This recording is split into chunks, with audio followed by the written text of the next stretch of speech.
അവിടെ ചെല്ലുമ്പോൾ ഫ്രണ്ട് ഡോറുകളെല്ലാം ലോക്കായിരുന്നു. മെയിൻ ഗേറ്റ് ലോക്കായിരുന്നു. ഫ്രണ്ട് ഡോറ് ബാക്ക് ഡോറെല്ലാം ലോക്കായിരുന്നു. നമ്മൾ പോലീസെല്ലാം ഫ്രണ്ട് ഡോറ് തല്ലിപ്പൊടിക്കാൻ നോക്കിയിട്ട് കുറച്ച് പ്രയാസപ്പെട്ടു. അതുകൊണ്ട് ബാക്ക് സൈഡിലെ ഡോറ് പൊട്ടിക്കുകയും അകത്ത് കയറാൻ നോക്കുമ്പോഴത്തേക്കും അവിടെ ഗ്യാസ് ലീക്കായിരുന്നു. അങ്ങനൊരു ഇത് വന്നായിരുന്നു. അങ്ങനെ പിന്നെ പെട്ടെന്ന് തന്നെ പോലീസെല്ലാം സ്പീഡപ്പായിട്ട് തന്നെ ഗ്യാസ് എല്ലാം റിമൂവ് ചെയ്യും, കുറ്റിയെല്ലാം ഓപ്പണാക്കി എല്ലാം വെളിയിലായി കൊണ്ടുവന്നു. പിന്നെ ഒരു ഉമ്മ കിടന്ന റൂമിൻ്റെ ഡോർ ലോക്കഡായിരുന്നു. പോലീസുകാരും നമ്മളൊക്കെ ചേർന്ന് തന്നെ പെട്ടെന്ന് ഡോറ് പൊട്ടിച്ച് പോലീസുകാരൊക്കെ വളരെ സ്പീഡപ്പായിട്ടാണ് കാര്യങ്ങളൊക്കെ ചെയ്തത്. പിന്നെ ഒരു പെൺകുട്ടി സെക്കൻഡ് ഫ്ലോറിലായിരുന്നു കിടന്നത്. അനുജൻ ഹാളിലായിരുന്നു. ഹാളിൽ ഇങ്ങനെ നല്ല ബ്ലഡിലാണ് കിടന്നത്. അതുകൊണ്ട് ഇവിടേക്കാണ് മുറിവുകളോ പരിക്കുകളൊന്നും അറിയില്ല. കണ്ടിരുന്നു. അവർക്ക് കണ്ണുകളൊക്കെ അനങ്ങുന്നുണ്ടായിരുന്നു. അപ്പം ജീവനുണ്ടെന്ന് കാണുമ്പോൾ ഉമ്മയ്ക്ക് ഇതിലെ 3 പേരിൽ ആരെങ്കിലും അനക്കം ഉണ്ടായിരുന്നു?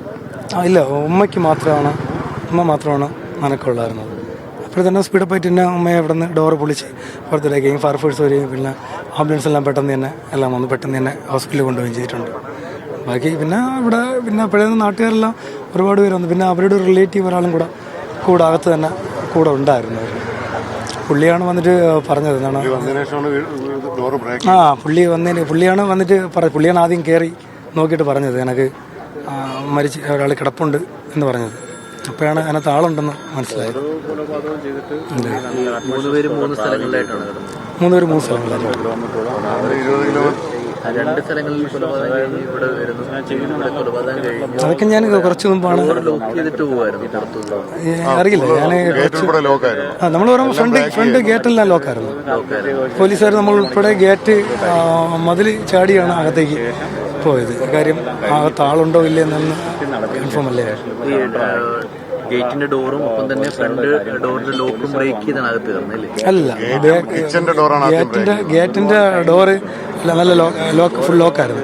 പെട്ടെന്ന് നമ്മൾ മതിലിൽ കൂടെ ചാടി ചെയ്ത പോലീസുകാർ. മതിലിൽ കൂടെ ചാടി ഫ്രണ്ട് ഡോറ് ലോക്ക് ചെയ്യപ്പോഴത്തേക്ക് അത് കുറച്ച് ടൈറ്റായിരുന്നു. അപ്പം ബാക്ക് ഡോറ് പെട്ടെന്ന് ഇളകി വന്നായിരുന്നു. അതുകൊണ്ട് തന്നെ അവിടെ അറിയാൻ പറ്റും ഗ്യാസ് ലീക്കായിരുന്നു. പെട്ടെന്ന് തന്നെ പോലീസുകാർ തന്നെ പെട്ടെന്ന് എല്ലാം റിമൂവ് ചെയ്തായിരുന്നു. ഇവർ തമ്മിൽ എന്തെങ്കിലും വീടിനുള്ളിൽ മൽപ്പെടുത്തുന്ന സാഹചര്യം ഉണ്ടായിരുന്നു?